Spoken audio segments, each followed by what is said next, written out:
There once was a girl whose eyes were gleaming with perfection. Her caramel tan complexion was a source of guys' erection, women contesting, as she walked down the street with her head held high. What all the men wanted to hold and caress is what made the women envious. The whole world stopped and stared at that mixed-race beauty as she waited for the train. Her movements rhythmic like a merengue or samba dancer. Her voluptuous curves a product of her Afro-Caribbean roots that run deep. So deep that they were long in the wind. When she turned to grasp that culture, all she could hold on to was a picture of her nonna tucked inside the kitchen drawer. Or that time that she ordered chicken adobo, vegetable pancet, or anything sweet wrapped in a banana leaf. Not the usual burger and fries motif, but her spirit still stayed just a little bit grim. Yet, her mama reminded her that it was okay, and all her teachers told her that there was nothing to worry about because society told her she was the future. And her girlfriends told her she was lucky, as they glorified her soft skin. Her high cheekbones looked just like the cover of Teen Vogue, just like the girls on the Neutrogena and Tampax commercials. And with their golden glow, she was a secret beauty, a magical demigoddess.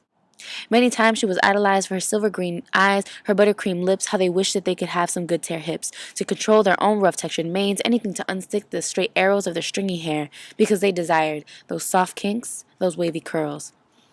Racial ambiguity is the latest trend. Instead of having racially controversial conversations, we live in a post-racial society now.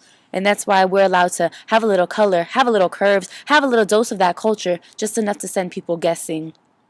Her origin sending them on a whirlwind adventure, her confusing last name sending heads turning. To learn where her ancestors' true whereabouts were from is like a game that's never won. As the question creeps up with an excited grin in a stranger's eye, their confidence grows and questions arise. One in particular she would hear every day, taking a long pause to answer after they say, "What are you?" I wish I could cradle this young woman of the earth and tell her all the things that truly make her beautiful. Because behind closed doors in the darkness of the night, she yells out a scream of anguish, a cry of despair, a bellow of anger. If people only knew the reality, they'd be surprised. If they took a second to look into her almond-shaped eyes, they would realize that all her glitter is just one big disguise. So who is this mystery girl who walks about the city looking like she can take the world by storm? The same girl who was a grade school and raging conflation, burrito making sensation, black blood contagion, identity frustration, banana eating, monkey looking, nappy headed, pudgy half blood, quarter blood, octoroon, fake slut, generic mutt, wannabe Barbie looking, nobody.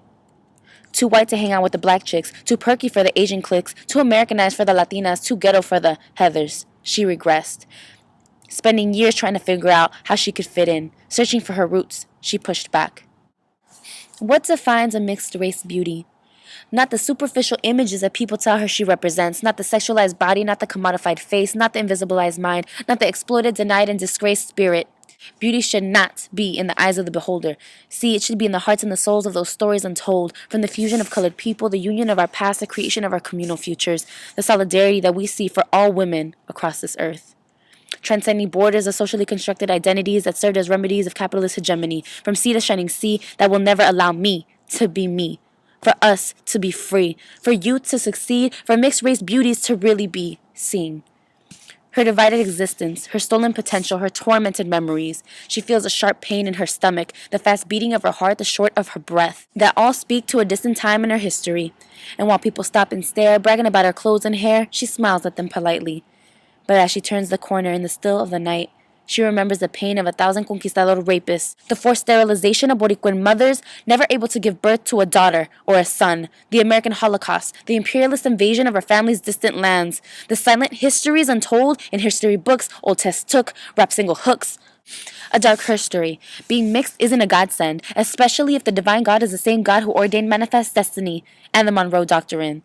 She's not really a demigoddess, more like a minotaur, a bastard subhuman, non-human. She hates the way that people pick her apart, piece by piece, judging her every move, always accepting small parts of her, wanting to return the rest. And now when people ask her, "What are you?" she says, "I am the wind of the east.